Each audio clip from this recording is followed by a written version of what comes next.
Halo, selamat malam. Perkenalkan, nama saya Aldi Manura. Saya seorang mahasiswa di Universitas Bina Sarana Informatika kelas 642F 26 Fakultas Manajemen. Yang terhormat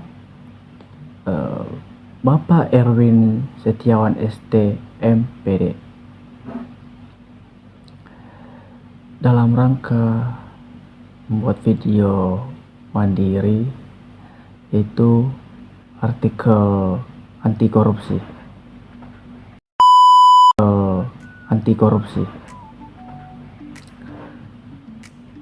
Banyak di kalangan kita mungkin sudah tidak bertanya-tanya atau sudah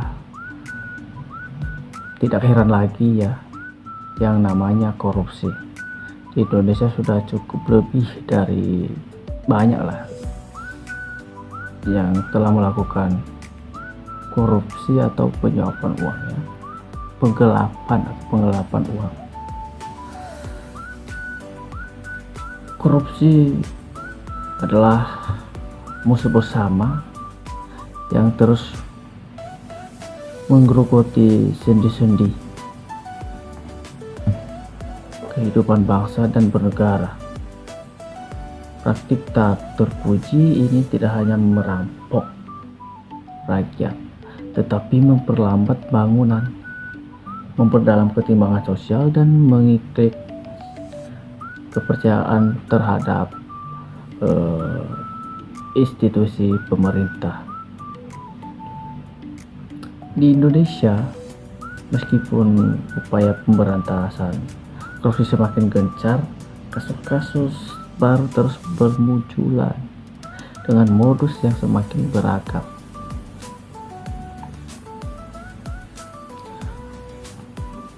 Korupsi bukan sekedar kejahatan biasa juga, melainkan kejahatan luar biasa yang dampaknya merembet ke segala aspek kehidupan. Setiap rupiah yang dikorupsi adalah rupiah yang seharusnya bisa digunakan untuk membangun sekolah, memperbaiki rumah sakit, atau membuka lapangan kerja.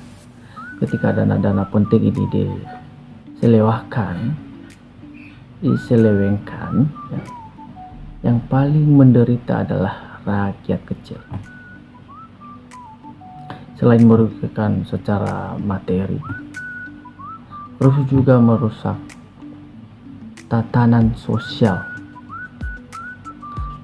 Masyarakat sekarang mulai kehilangan kepercayaan terhadap hukum karena melihat berbagai para koruptor seringkali mendapatkan hukuman yang tidak sebanding dengan kerugian yang mereka timbulkan. Lebih parahnya lagi, ya, jika tidak ada tindakan tegas, korupsi akan dianggap sebagai hal yang biasa, bahkan dianggap sebagai budaya yang harus diterima. Ya. Di tingkat global, korupsi membuat citra Indonesia terpuruk. Ya, negara kita ini sering dinilai buruk dalam indeks persepsi korupsi yang akhirnya mempengaruhi minat investor asing. Jika korupsi terus dibiarkan, bukan tidak mungkin Indonesia akan tertinggal jauh dari negara lain yang lebih serius memberantas praktik korupsi. Nah, di Indonesia ada beberapa kasus besar dari 2020 sampai 2024 kemarin ya. Satu, ya, skandal korupsi dana bansos COVID-19 pada tahun 2020. Ini salah satu kasus menyita perhatian publik, adalah korupsi dana bantuan sosial bansos senilai 5,9 triliun yang melibatkan mantan menteri Sosial Juliari Batubara. Ia diduga menerima suap dari sejumlah vendor yang ditunjuk sebagai penyedia paket bansos. Modusnya adalah dengan memotong sejumlah bantuan yang seharusnya diberikan kepada masyarakat. Alih-alih dengan memotong sejumlah bantuan seharusnya diberikan kepada masyarakat, ya, yang kesulitan akibat demi dana tersebut malah masuk ke kantong pejabat. Akibatnya banyak warga miskin yang tidak mendapatkan bantuan tetap waktu atau tepat waktu. Bahkan ada yang sama sekali tidak menerima. Oh, sayang sekali ini. Sama sekali tidak menerima bantuan bansos, padahal itu masa-masa kritis loh, nggak kerja, semua di rumah, serba online lagi. Keluar pun kita harus hati-hati. Ini pemerintah sudah tidak beres.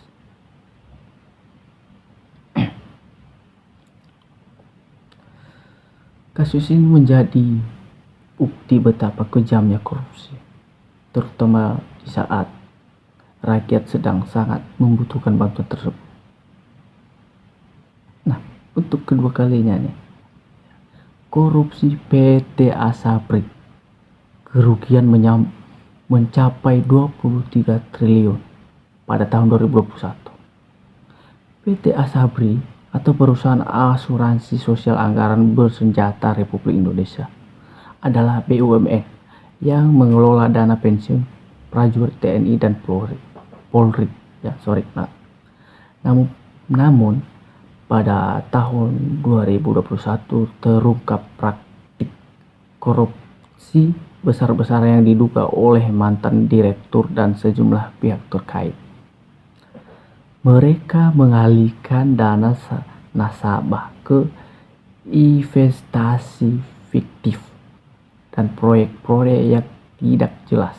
Akibatnya kerugian negara mencapai 23 triliun. Salah satu yang terbesar dalam sejarah korupsi Indonesia adalah kasus ini, kasus korupsi PT pada masa itu. Lain mas sekarang 2025. Aduh, makin parah. Nanti kita akan jelaskan.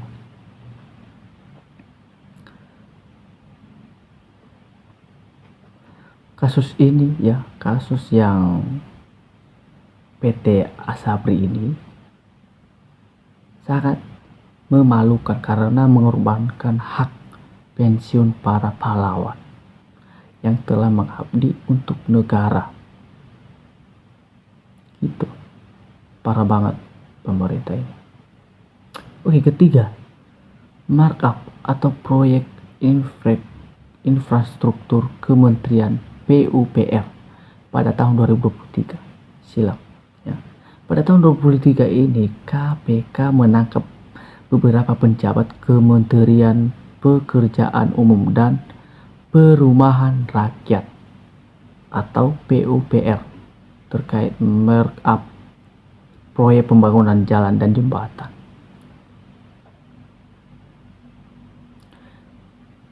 Nilai kerugian negara diperkirakan mencapai 500 miliar. Ya, 500 miliar. Waduh, kalau sama saya itu mah udah nggak kerja saya ini. Aduh, parah banget ini pejabat. Nah, praktik backup dilakukan dengan cara mereka melakukan dengan cara membengkakkan biaya proyek. Wah, parah banget. Sehingga solusinya bisa dikorupsi.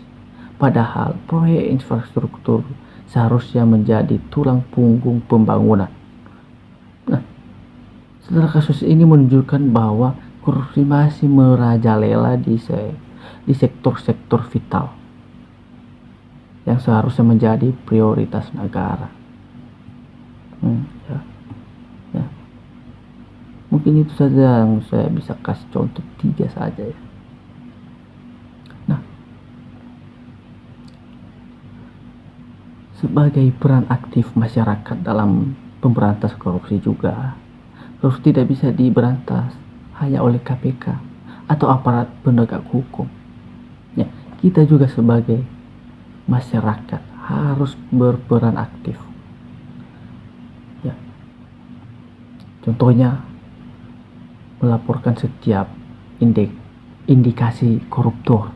Ya, jika melihat atau mengetahui praktis koruptor, segera laporin melalui call center KPK 198 atau laporin di aplikasi. Kan sekarang udah macam canggih-canggih, atau world browser sistem KPK. Ya. Nah, untuk meningkatkan edukasi anti korupsi juga, kampanye anti korupsi harus dimulai dari lingkungan kecil seperti keluarga dan sekolah. Anak-anak harus diajarkan nilai kejujuran sejak dini agar kelak tidak tergoda untuk melakukan korupsi. Ya, ini peringatan buat orang-orang tua sama sekarang ya.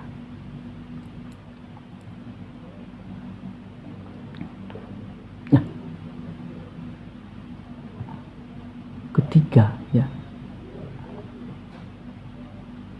ketiga juga menolak memberi atau menerima suap. Korupsi tidak selalu dilakukan oleh pejabat. Masyarakat biasa juga sering terlibat, misalnya dengan memberi uang, pelicin, atau mempercepat urusan. Ya, itu termasuk korupsi. Ya, jika kita konsisten menolak praktik seperti ini, budaya korupsi perlahan akan terkikis. Ingat ya.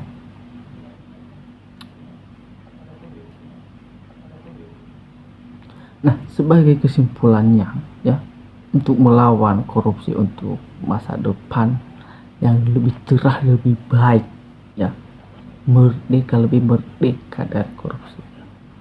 Korupsi ya, sebagai korupsi adalah musuh bersama yang harus dilawan ya oleh seluruh elemen bangsa.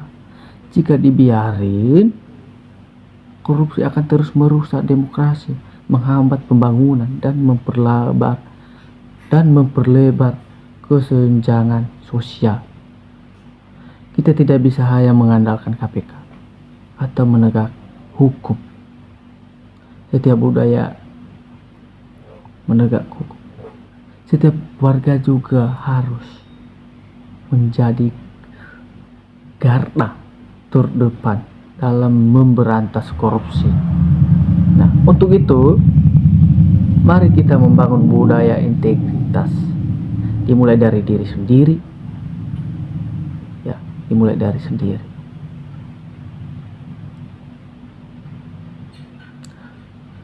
Laporan korupsi, tolak suap, dan terus suarakan perlawanan terhadap praktis korupsi dimanapun. Indonesia yang bersih dan adil bukanlah mimpi, tetapi tujuan yang harus kita wujudkan bersama. Untuk itu anak muda, ayo kita berantaskanlah korupsi. Kita bangun negara ini dengan semangat